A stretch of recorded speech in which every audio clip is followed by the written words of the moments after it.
Hi, everyone. Thank you so much for joining wherever you are in the world.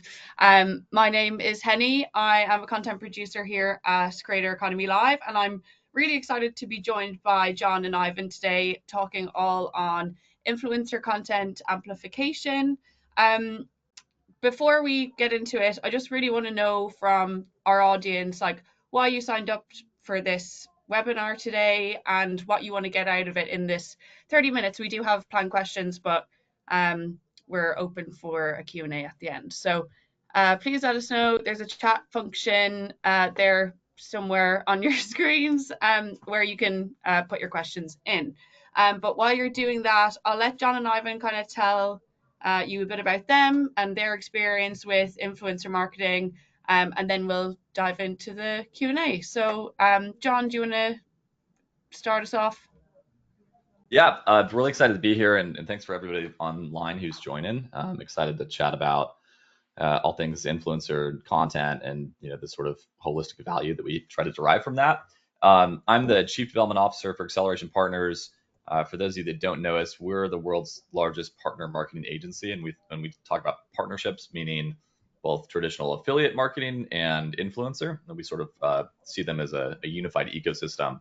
Um, I've been in the space for about 20 years, and I lead our sort of go-to-market and strategic initiatives for the agency. I've been sort of tasked with building our influencer practice over the past 4 years or so, and we kind of started from zero, and at this point we have 70 or so folks on the team that are doing influencer work. We work with some really large leading D2C brands like Athletic Greens, Mary Ruth's, Kira Cosmetics, and we're powering the sort of enterprise solutions for creator communities for some really massive brands in the States, like Target, Lowe's, and CVS. So we do a ton of work in influencer, and our sort of thesis for how we do create campaigns that differs from a lot of folks in the space is that we're really focused on outcomes, specifically driving revenue and customer acquisition. And so all of our strategies sort of derive around that when we do work with creators. Amazing. And Ivan? Yeah. Hi, everyone. Thanks for joining us today. My name is Ivan. I work for Lalo. We're a sexual wellness brand, and we've been on a mission to sort of break the stigma around sex and pleasure for more than 20 years now. I've personally been with the brand for about 3 years, and I oversee most of our paid content output on the North American market. We do things a bit differently here because of the nature of our products and the category that we're in. We face quite a lot of marketing limitations as we're banned from, advertising on quite a lot of platforms, including TikTok, Facebook, and Instagram. So we essentially use influencers as almost like a vehicle to deliver our message. And they are one of the most important channels for us to reach new audiences and then build that brand awareness. So happy to be here with you today and looking forward to the chat. Yeah, me too. And I'm excited to get into a bit on, into the Q&A and digging a bit further. So to start off, why should brands be using influencer content beyond just like your traditional one-on-one partnership? Ivan, do you want to start off with that? Yeah. Sure. I think the power of creators goes well beyond their influence on their audience. And I think consumers nowadays more than ever are more attached to that personality rather than aesthetics of a brand as it was up until a couple of years ago. And I think we've seen quite a few brands in the last couple of years successfully emulate that personality by using creators as that vehicle. And I think this is also why we're seeing such a resurgence of UGC content because these creators are able to deliver your message, your mission, and your vision just in a way that feels a lot more authentic than traditional advertising did. Yeah, I think to echo on that, the added value that you get obviously with consumers engaging and trusting creators is incredibly valuable. And depending on where you're meeting them in the marketing funnel, there's a ton of different ways to leverage them. I think when most brands think of influencer marketing, they're really kind of focusing on, we're going to work with a creator, they're going to put up a post on the social channel where they may have the most followers. Maybe it's on Instagram, maybe it's on Instagram and TikTok, maybe it's across 3 channels if they happen to have a decent amount of subscribers across YouTube as well. But they kind of measure that initial social post. They look at the reach that it gets. They might look at the impressions. Some brands are trying to tie revenue from that, maybe looking at a promo code or a link or something. And that's generally, the sort of basic fundamental way that we're working with creators. There's so much more that you can do with them, right? A ton of what we do is we take sort of best performing assets that we get out of creators that we're seeing, high performance from those initial sort of social metrics and revenue metrics, and we turn them into assets that we use through paid media. We boost content through the creator's handle. We can turn those assets into ads that the brands can use through their own marketing efforts. But there's tons of other stuff too, right? We use it on site to improve conversion. We do CTV campaigns that are built with creator content. There's so much more that you can do with it. And so when we go back to the whole concept of what we do as an agency, trying to get a positive ROI from these campaigns as opposed to just branding or awareness or PR, you really have to look at things holistically. So there's a cost to develop content with creators that is going to yield a certain return just from an organic perspective in terms of who it reaches solely from that perspective. How do you maximize that content to get it in front of more people with the right message at the right time? And again, there's a myriad of ways that you can do that, but we try to teach our clients to look at things from a holistic perspective. And that's where you really get outsized returns on working with creators. And to your point, Ivan, of like consumers resonating with them. I mean, I think we have some stats like Gen Z, 90% of them will not buy a product unless they have seen creators talking about that product and recommending it. So it's not as high, obviously, for other demographics, but anyone that's kind of trying to go after that market, like you really need to lean in there, right? And so we try to do that as much as we can throughout the entire customer buying journey. Yeah, that's super interesting. I've actually never heard that stat. But I know, like, I think a lot of us on this call would agree it makes sense to use influencer content as much as you can, and like people on this call, well, I presume that they would be from the influencer side of things, but like from the brands I have been talking with, they kind of find it difficult to pass the message on to other parts of the team, to use this influencer content and how effective it can be. Do you have any recommendations to people out there who are trying to convey the message of and the power of influencer marketing to other team members, be it like on the paid social team or even like the website design team? How can they kind of get the attention of those people? Ivan, I might Okay, pass this to you first. yeah, sure. I think the key to that is sort of to understand that consumer behavior and sort of what happens after the consumer has been exposed to that branded content on the influencer's channel and sort of what that purchasing journey looks like. So for us, because we work mostly as a D2C brand first, we drive most of our traffic to our .com. So what we'll do is use our influencer content on our landing pages for personalization. So this is yet another touch point for those audiences to sort of connect with those influencers even beyond leaving their channels and landing on our .coms. Also, we'll implement, if we're working with some of the KOLs in the space, we'll then implement them and use them as social proof on our website. Then there's also using that influencer content in your newsletters.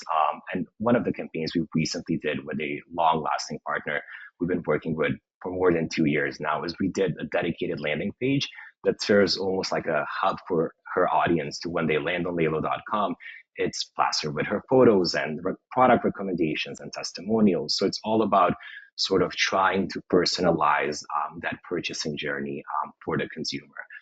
I've also seen, and we haven't done that yet, but we're looking into doing it potentially for next year. There's quite a rise in usage of influencer content that goes beyond the landscape of online channels. And I've seen quite a lot of influencer content being used in digital out-of-home solutions like billboards and TV screens. So I think that's definitely something that we're going to see more and more of in the coming years.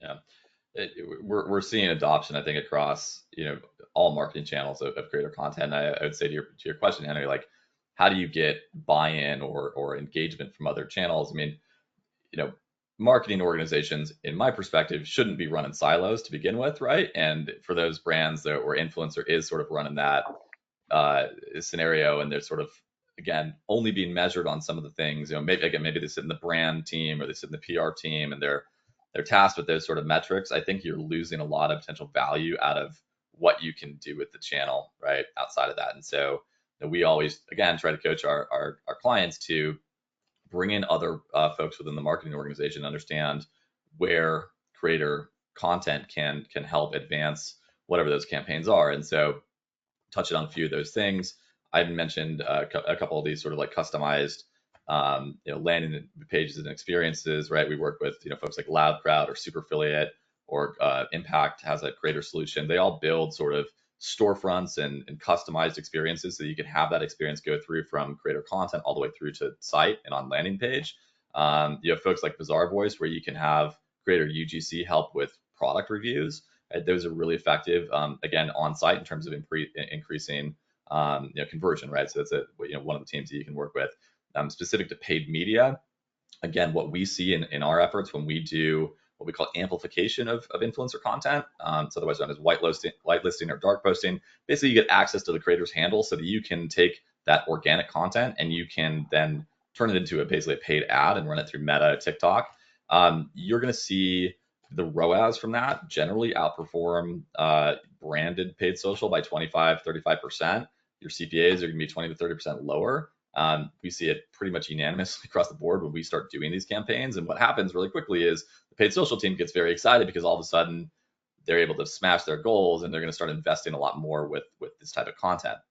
You have to be really careful about which creators you're working with and how they're delivering messaging that can be turned into paid assets, because it's a very different type of experience than someone doing a more brand or awareness sort of campaign. And so you have to be really selective in how you think about that content creation, but there's tons of ways that you can leverage it. And again, I think the whole point here is that you need to sort of start talking to these other marketing groups about what sort of ways you could potentially leverage that amazing content you're developing with creators, just to, again, maximize the value. And then I think the brands that really lean into this, you see their creator content across so many different marketing channels. And I haven't touched on the in-home stuff. It's really starting to take effect here. And again, I think with the consumer sentiment and the way that things are shifting, right? People trust individuals a lot more than they trust ads at these days, right? That's the main thing that we're really seeing. And so where you can lean into that to maximize value, that's what we always recommend. Yeah, I've actually seen like a lot of creators now start whitelisting, but is that kind of new to like is that a relatively new tactic for brands to get involved with, and are influencers keen to get on board with that, or what have you seen there, John? Yeah, I mean, I wouldn't say it's necessarily new. We've been doing it for years, but I think it's gaining momentum as it's become more difficult to hit your customer acquisition goals through Meta and through TikTok, right? Just with increased CPMs and everything else going on there, tracking privacy challenges, right? We know that things have sort of changed from a paid social dynamic. And so the sort of creator content and boosting that and amplifying it really helps just from an overall conversion perspective. Again, if everyone that has been on Instagram has seen this stuff, right? You're looking through your stories and all of a sudden you see a sponsored post from a creator, looks like somebody you might follow. You might actually follow them, but they're advocating the product. They can, it's basically a strong call to action, and they're trying to drive some sort of action from that. It's clickable, it's trackable, you can measure it, you can use all the amazing targeting capabilities of Meta and TikTok to get that ad out. And it just performs better traditionally than the sort of branded social stuff. So it's definitely being used, and especially in the D2C space, we're seeing enterprise brands sort of really lean into this as they are realizing the potential opportunity there. From a creative perspective, they're very much engaged and willing to do it. Most of the larger creators that are managed by some of the talent management organizations, they have rate cards that they will include in packages that include what we call usage rights, right? So you have essentially the ability to buy access to their handles for a period of time. And so they're very, very open to it. Smaller creators are very willing to do it as well. What's interesting, we find in the sort of amplification side of that content, oftentimes the smaller creator that is not super polished and super professional and is just holding their phone up and doing one of these ends up converting better than the highly professionalized and produced material. So it really comes down to authenticity, messaging, how you're working with them. There's a whole bunch of creators that really just specialize in that type of work exclusively. Like the following that they have and the organic reach is irrelevant. We really use them to generate UGC. You see that a ton on TikTok, right? That's really kind of the strategy they're going for, especially with TikTok Shop and what they're doing with affiliate creators in that mechanism. So yeah, we see a ton of that activity. It's definitely been being used across the board. I'd say again more on the smaller D2C brands, but we are seeing some pretty wide adoption from enterprise brands, especially some of the ones that we work with, as they realize how lucrative it can be. Nice. I think And kind of, oh, sorry. sorry, Henny, to add on that, what we've seen is quite interesting from an organic standpoint because we can't run any whitelisting or paid ads. Is the sort of content that will perform better on TikTok usually differs from the content that performs better on Instagram.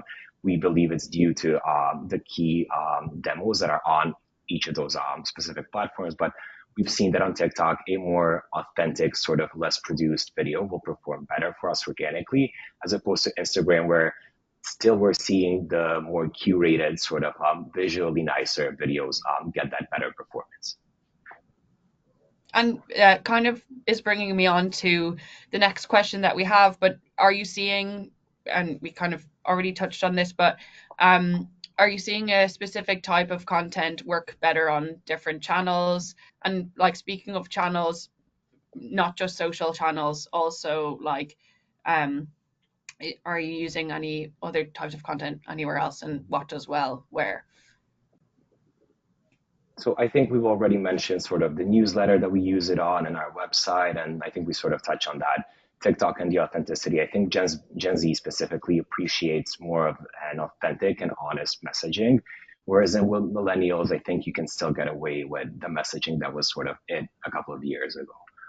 Beyond that, we only advertise on YouTube, so it's the three main channels that we use for influencers.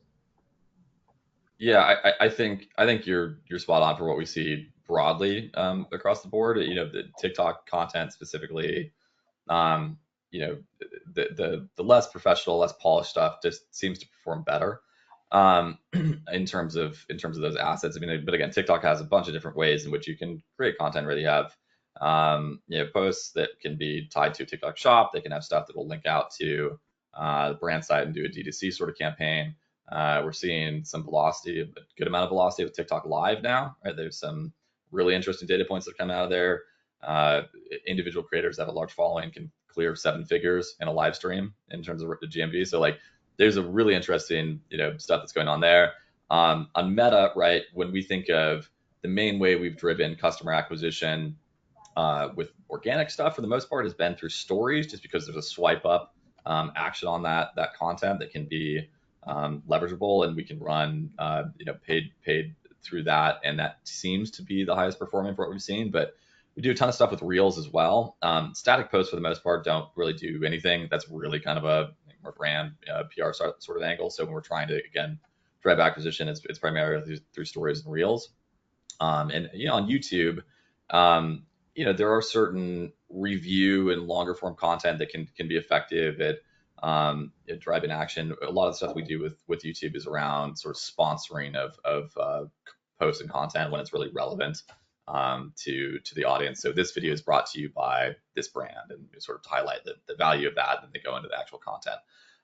So it depends on the medium, depends on the audience, and to Titan's point, it really depends on the demographic and how they're going to respond to that.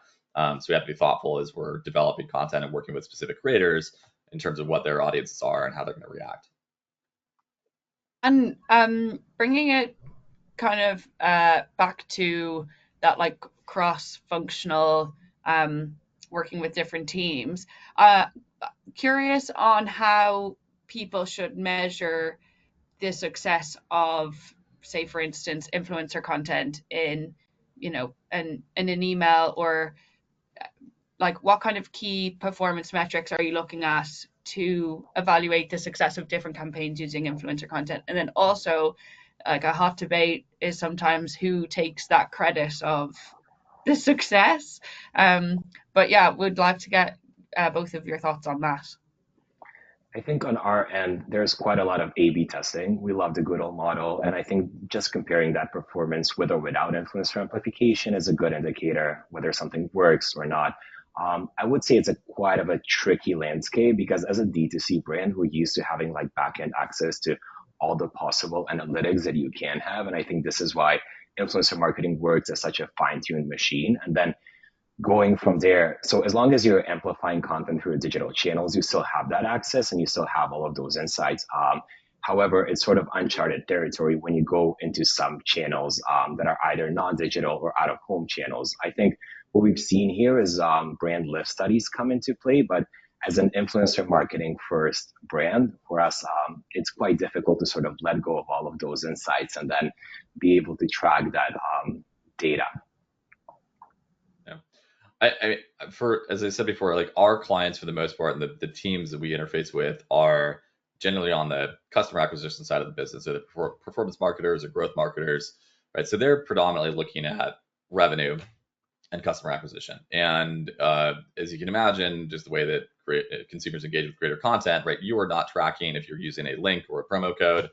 You're definitely not capturing all the revenue that is derived from that content, whether that is through organic posts or through paid posts or whatever it is, right? So we do a ton of different ways of looking at, again, trying to measure things holistically. Ivan, the brand lift study stuff is really helpful. We use a group called This That to help with that. So we're doing brand lift, sentiment, ad recall, purchase intent, to really understand what is the sort of value we're getting out of these assets, whether it's served up organically or in a paid perspective. And we can definitely understand a lot more, granular data points that tell a larger story about how much this is impacting the channel. We've had some clients that have done a ton of creative work, but we're having a hard time measuring the overall lift on the brand and what that was doing. So they stopped working with influencers for a while and watched what happened to the brand revenue. And it should be a surprise to no one, it tanked, right? So like there are very crude ways of doing things in that perspective. But those are some of the ones we look at from an overall sort of campaign perspective. Again, when we look at the leveraging this content, maybe through paid media, maybe through conversion rate optimization on site, right? You can add that content and measure it directly, right? And again, when we do paid media with creative content, it outperforms the brands 9 times out of 10, right? So again, depending on how you're targeting, how you're running it, how effective you are at leveraging that content, you're going to see outsized results from paid media. When it's done on site and it has, again, that sort of purchase journey continuity, it can double or triple conversion rates from that traffic. So it can have, again, the same sort of outsized effects. But again, it depends on, what I'd say is if you're going to leverage creator content in channel X, right? Look at what you're doing now, and then look at what the content from creators does when you're actually measuring those campaigns, and hopefully you're going to see a big improvement on things. Nice. And I'm just conscious of time, but have you seen any brands in particular that are using influencer content in like a different, interesting way? Any examples? I think, John, you work more so on the brand side, so I will leave this one to you. Yeah, I mean, but I think you called out a few of them, right? So you have the in-home stuff, right? We're seeing creator content being used for connected TV. We see stuff on billboards now. There are some brands that are leaning into sort of co-developing products with creators and leveraging that sort of power that has been really impactful. So those are definitely going way beyond the world of 5 or 6 years ago, which is I'm going to pay an influencer to make a post on Instagram. So they're definitely being really, really creative and doing things outside of the box there. And again, I think this speaks to the power of the voice of these influencers in their community and how they resonate with them. It's again, the world has changed and consumers are going to these people looking for advice on their purchases, and they trust them, and they trust them a lot more than any other type of advertising out there. We just lost Henny. Sorry, I pressed the no camera instead of no mic. It's kind of some background noise here. I do apologize.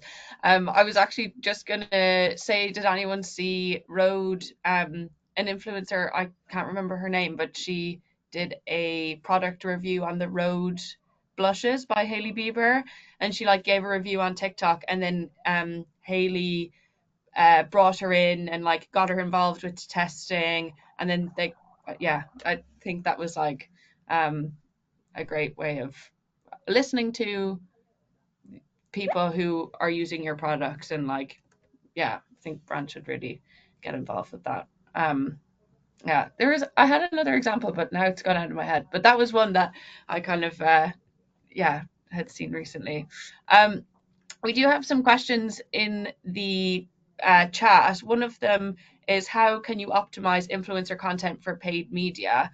Ivan, do you want to give this one a go? I mean, as I said before, we can't run any paid media on our end, so I can't really speak to how you can optimize this necessarily. What we try to do with all influencers we work with is what we call like a cross briefing. So essentially, we'll give them the campaign rationale and sort of the KPIs for that specific campaign, but then we'll put the creative ball in their court and have them come up with concepts that they think will work best for their audience. Because when you think about it, they know from previous brand partnerships and from the content that they constantly post what works best, what their audience resonates with. So we always give it to the creator to sort of come up with that initial idea, and then we build on those brand requirements based off of what they recommend. So for us, that has proven as the most impactful content, and it always oftentimes turns out as the most organic and authentic content as well. I think it's a great point, just in terms of, letting the creators be creative, right? And let them develop material in their own voice, so it is authentic, whether that is organic or paid. I think specific to the question of like, how do you make sure that you're working with creators if you're going to be using the stuff from a paid capacity? You have to be really selective with who you're working with to begin with, right? There are some influencers that just know how to do this. They've been doing it for years and they absolutely crush it. Again, our model and how we work with influencers for the most part is really oriented at driving revenue. So naturally, the content they're creating is going to be more revenue producing than the stuff that is really, again, more traditional and branding and awareness based, right? So the initial content you're creating is going to be important to then leverage it for paid assets. What we do with the creators that we work with, again, we're working for some brands with hundreds or thousands of different pieces of assets every single month. We're going to take sort of leading indicators from the organic reach of that content, right? What's the engagement rate? What sort of revenue are we seeing from it? What's the sentiment on comments and everything else that we can measure? And then we're going to make a bet at that point and probably select a certain number of them that we're going to turn into paid assets and test them. And the great thing about Meta or TikTok or any of these platforms is you can get those assets and you can potentially get dozens or hundreds of them on a monthly basis, and you can run them and spin them up really quickly and figure out which ones are working, right? So our general process is we're going to be testing a high number of assets, and we're going to learn very quickly which ones work and which ones don't. And then we're going to maximize the spend onto those that are performing well. And then we have this sort of content flywheel keep happening as we continue to work with creators and getting more organic posts. We then to pick the winning ones from that, rinse and repeat. So we have sort of always on new asset creation for paid media campaigns that is being spun up in a really cost effective manner, right? With most of the creators we're working with, we're not necessarily paying them for usage rights. So you have hundreds of assets you can test in a given clip. And we obviously find winners from that and scale quite dramatically.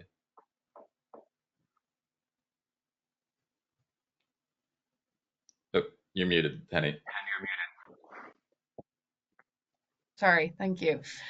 Someone asked, do agencies provide ownership rights of UGC videos to their clients to use elsewhere? Yeah, I guess this is probably for me. So yes, we definitely can, and it's part of like the negotiation and how we set up those campaigns. I mean, as an agency, the way that we operate at AP, right, we are building these communities and these relationships on behalf of brands. We are not an intermediary that restricts access to creators, right? We don't kind of work that way. So it's again, the way that we operate, these are contracts basically from the brand to the creator that we just help facilitate. So if a component of that is for usage for a period of time or indefinitely, we can certainly handle all that aspect of things, and I know a number of other agencies do that as well. Nice. Well, we're like just running out of time, but before we go, I just want to say a big thank you to John and Ivan for getting involved today and sharing all your amazing insights. Really appreciate it. Also, thanks to Acceleration Partners for partnering with us on this webinar. If you want to check out Acceleration Partners and what they do, might let John, if you want to drop like the website, Yeah. Yep, it's accelerationpartners.com. You can find us all over the place. But yeah, would love to chat with anyone about anything with creators. Always happy to have a conversation. Amazing. And where can people find you both? LinkedIn or yeah. I'm on LinkedIn. You just use my first name and last name. I'm not going to pronounce it because no one's be able to find me that way. So just look at the text and that's it. As well, LinkedIn would be the best place to get me. Although I work with creators quite a bit, I stay away from the other social channels. So you can find me on LinkedIn's the best way.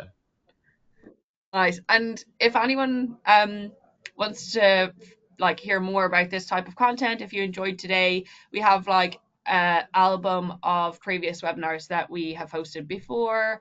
The last one was pretty cool. It was with Playboy's influencer marketing team on their strategy, and did one with Albertsons on customer lifetime value and how you can increase that with influencers. Just drop the link in the chat there. You can find more. And if you do enjoy this type of content, we have our event taking place in February 4th to the 5th in Las Vegas, Caesars Forum, Las Vegas. Brands attend for free, and brand passes are actually open right now. So if you're a brand listening here, you can apply through the link that I will send in now. But yeah, check it out.